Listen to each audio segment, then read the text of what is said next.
Hi friends, welcome to Indhu's kitchen.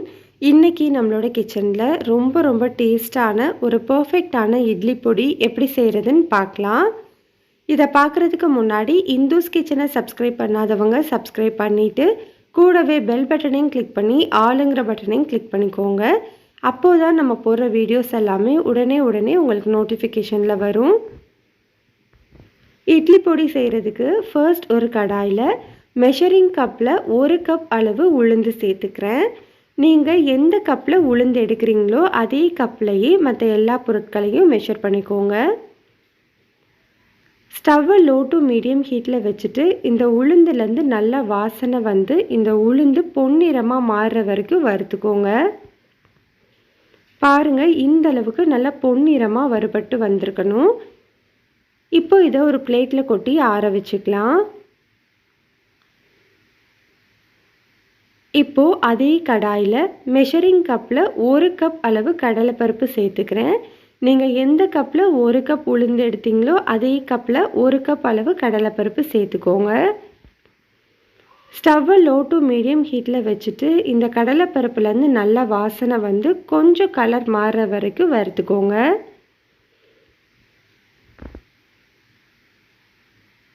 பாருங்கள், இந்த அளவுக்கு நல்லா கடலைப்பருப்பு வறுபட்டு கலரும் கொஞ்சம் மாறி இருக்கணும். இந்த நேரத்தில் உளுந்திருக்கிற அதே பிளேட்டில் கொட்டி ஆற வச்சுக்கலாம். இப்போது அதே கடாயில் மெஷரிங் கப்பில் 1/4 கப் அளவு கருப்பு எள் சேர்த்துக்கிறேன். நீங்கள் கருப்பு எள்ளுக்கு பதிலாக வெள்ளை எள் கூட யூஸ் பண்ணிக்கலாம். கடாய் நல்லா சூடாக இருக்கும்போது இந்த எள்ளை சேர்த்துட்டு ஸ்டவ்வை லோ டு மீடியம் ஹீட்டில் வச்சுட்டு இதை வறுத்துக்கோங்க. எள்ளு வந்து நல்ல படபடன்னு பொரிய ஆரம்பிக்கும். அந்த நேரத்தில் நம்ம எடுத்துடணும். ரொம்ப நேரம் இந்த எள்ளை வறுத்தோம் அப்படின்னா நம்மளுக்கு பொடியே கசந்த மாதிரி ஆகிடும். இப்போ நமக்கு எள்ளு நல்லா வறுபட்டு வந்துருச்சு. இதையும் அதே பிளேட்டில் கொட்டி ஆற வச்சுக்கலாம். இப்போது அதே கடாயில் 1 கைப்பிடி அளவு கருவேப்பிலை சேர்த்துக்கோங்க. கருவேப்பிலையை நல்லா கழுவிட்டு சேர்த்துக்கோங்க. இந்த கருவேப்பிலையில் இருக்கிற ஈரத்தன்மை கொஞ்சம் கூட இருக்கக்கூடாது. அது வரைக்கும் நல்லா வறுத்துக்கோங்க. அப்போது தான் நம்மளுக்கு இட்லி பொடி வந்து கெட்டு போகாமல் இருக்கும். டேஸ்ட்டும் ரொம்ப நல்லாயிருக்கும். பாருங்கள், இந்த அளவுக்கு நல்லா வறுபட்டிருக்கணும். இதையும் அதே பிளேட்டில் கொட்டி ஆற வச்சுக்கலாம். இப்போது கடாயில் நான் ஒரு 20 வரமிளகாய் சேர்த்துக்கிறேன். உங்களோட காரத்துக்கு ஏற்ற மாதிரி மிளகாயோட அளவை எடுத்துக்கோங்க. இந்த மிளகாயிலேருந்து நெடி வராமல் இருக்கிறதுக்காக இட்லி பொடிக்கு தேவையான அளவு உப்பு, 1 டேபிள் ஸ்பூன் அளவு தூளுப்பு சேர்த்துக்கிறேன். ஸ்டவ்வை மீடியம் ஹீட்டில் வச்சுட்டு இந்த மிளகாய் நல்லா சூடு ஏறுற வரைக்கும் வறுத்தா போதும். ரொம்ப நேரம் வறுக்கணும்னு அவசியம் இல்லை. மிளகாயோட உப்பு சேர்த்து வறுக்கும்போது நம்மளுக்கு நெடி ஏறாமல் இருக்கும்.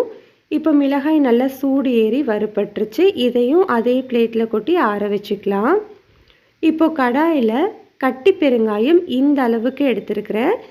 நீங்கள் இட்லி பொடி செய்யும்போது கட்டி பெருங்காயம் யூஸ் பண்ணி செஞ்சு பாருங்கள். அந்த இட்லி பொடியோட டேஸ்ட்டும் வாசனையும் அவ்வளோ அருமையாக இருக்கும். முடிஞ்ச அளவு நீங்கள் கட்டி பெருங்காயமே யூஸ் பண்ணுங்கள். உங்கள்கிட்ட இல்லை அப்படின்னா 1 டீஸ்பூன் அளவு பெருங்காயத்தூள் சேர்த்துக்கோங்க. இந்த பெருங்காயத்தை சின்னதாக பிச்சு போட்டுட்டு இது நல்லா பொரியிற வரைக்கும் வறுத்துக்கலாம். ஸ்டவ்வை லோ டு மீடியம் ஹீட்லேயே வச்சுட்டு வறுத்துக்கோங்க. பாருங்கள், இப்போ நம்மளுக்கு பெருங்காயம் நல்லா வறுபட்டுருச்சு. இதையும் அதே பிளேட்டில் கொட்டி ஆற வச்சுக்கலாம். இப்போ இது எல்லாமே நல்லா சுத்தமாக ஆறட்டும். இப்போ நமக்கு எல்லாமே நல்லா ஆறிடுச்சு. நீங்கள் பெருங்காயத்தை எடுத்து லைட்டாக அமுத்தி பார்த்தீங்கன்னா நல்லா உடஞ்சி போகும். இந்த அளவுக்கு நல்லா எல்லாம் வறுபட்டு இருக்கணும். எல்லாமே நல்லா ஆறினதுக்கு அப்புறமா இது கூட ஒரு 12 பூண்டு பல் சேர்த்துக்கிறேன். தோல்லாம் உரிக்க வேண்டாம், பச்சையாகவே சேர்த்துக்கலாம். இந்த மாதிரி நம்ம பூண்டு சேர்த்து அரைக்கும்போது அந்த இட்லி பொடி அவ்வளோ வாசனையாகவும் டேஸ்ட்டாகவும் இருக்கும். நம்ம பச்சையாக சேர்க்குறதுனால கெட்டு போயிடும்லாம் நீங்கள் நினைக்க வேண்டாம். கண்டிப்பாக கெட்டு போகாது. நீங்கள் வெளியில் வச்சுருந்தீங்கன்னா 1 மாதம் வரைக்கும் இந்த இட்லி பொடி நல்லாயிருக்கும். ஃப்ரிட்ஜில் வச்சுருந்தா 2 மாதம் வரைக்குமே நல்லாயிருக்கும். இப்போ நம்ம இதை அரைச்சி எடுத்துக்கலாம். ஃபஸ்ட்டு வந்து மிளகாயையும் பூண்டையும் ஒரு மிக்ஸி ஜாரில் சேர்த்துக்கிறேன். இப்போ இதை ஒன்றும் பாதியமாக முதல்ல அரைச்சி எடுத்துக்கலாம். அதுக்கப்புறமா கொஞ்சம் கொஞ்சமாக நம்ம பருப்பு வகைகள்லாம் சேர்த்து நெருன்னு அரைச்சி எடுத்துக்கலாம்.